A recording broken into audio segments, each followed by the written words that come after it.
Peter Bukowski spoke to friends and co-workers trying to live with this sudden loss.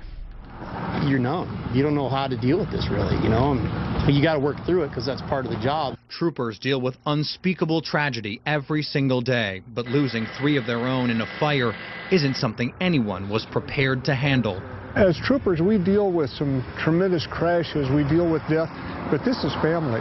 I'm still in shock. I can't believe that this has happened. I've gone up and looked at the house. I still don't believe this has happened. I mean, I've ate in that house before.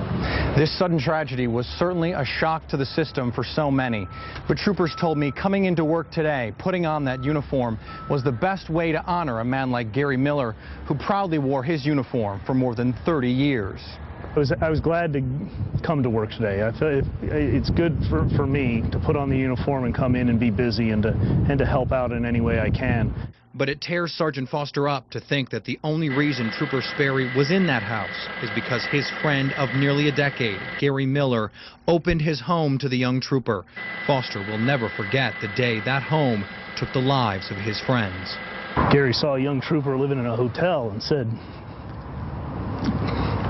you know, come live with me, come stay with my family.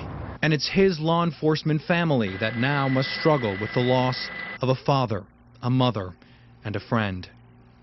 I'm Peter Bukowski, Action News. State Patrol had counselors working all day and into the night yesterday and today to get people help with dealing with the grief. Sergeant Foster, who you heard from in this story, was Gary Miller's supervisor.